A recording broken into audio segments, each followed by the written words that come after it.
জীবনযুদ্ধে নির্হার পাখির মতন কিছু কিছু মানুষ হারিয়ে ফেলেন তার ঠিকানা, পরিবার পরিজন কিংবা গন্তব্য।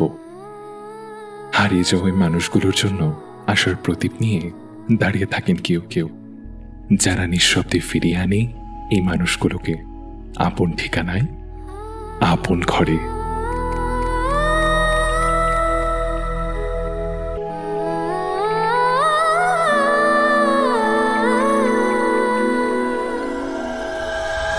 February 2025 আমাদের আপনগর ফাউন্ডেশনের ফোনে একটি কল আসে।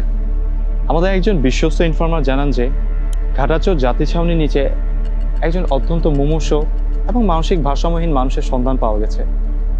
যেহেতু আমরা আপনগর ফাউন্ডেশন এই ধরনের মানসিক ভারসাম্যহীন মানুষদের নিয়ে কাজ করি, তাই একটি টিম নিয়ে তৎক্ষণাৎ সেখানে পৌঁছে যায়। সেখানে পৌঁছে দেখতে পাই লোকটির অবস্থা সত্যিই অনেক করুণ। ঘটনাক্রমে জানতে পারি তার নাম বিলাল হোসেন। আমার নাম বিলাল মিয়া। আমি এখানে আসছি মনে করেন 6-7 দিন হয়ে যাবো। আর হারা গেছিলাম গো ভাই, আমি আর করতে পারছি না, আমার মাথা ঠিক আছিল না। এমনি ইয়া করে আমার পড়ছি আমি। আসসালামু আলাইকুম, আমি মোহাম্মদ সাইফুল আলম, প্রতিষ্ঠাতা ও চেয়ারম্যান আপনগর ফাউন্ডেশন। 2020 সালে ফেব্রুয়ারি মাসে আপনগরের যাত্রা শুরু। আপনগর ফাউন্ডেশন সেই সমস্ত মানুষদের নিয়ে কাজ করে যারা রাস্তায় অসুস্থ, অবহেলিত এবং পরিত্যক্ত অবস্থায়, মানসিক ভারসাম্যহীন অবস্থায় পড়ে থাকে। তাদেরকে নিয়েই আমরা কাজ করে থাকি। সৃষ্টিসেরা মানুষ রাস্তায় পড়ে কুকুর বিড়ালের মতো মারা যাচ্ছে, তাদের নিয়ে আমরা কাজ করছি।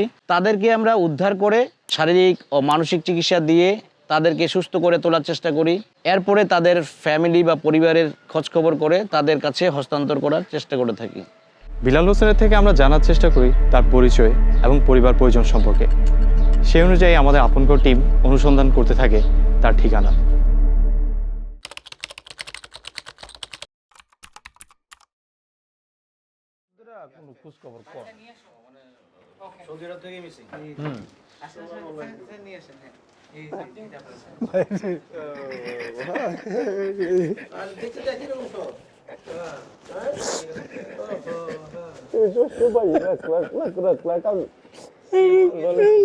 আমি একটু ব্যস্ত থাক।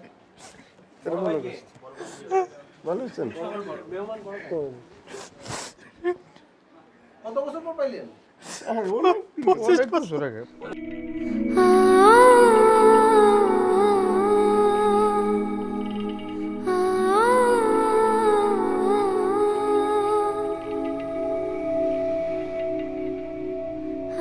এমন শত শত বিলাল হোসেনের মতো মানসিক ভারসাম্যহীন মানুষদের পরম মমতায় আগলে রেখেছে আপন ঘর ফাউন্ডেশন। পৌঁছে দিয়েছে আপনজনদের কাছে, হয়ে উঠেছে আস্থার আশ্রয়স্থল। আপন ঘর ফাউন্ডেশন, নতুন জীবনের শুরুটা না হয় এখান থেকেই হোক।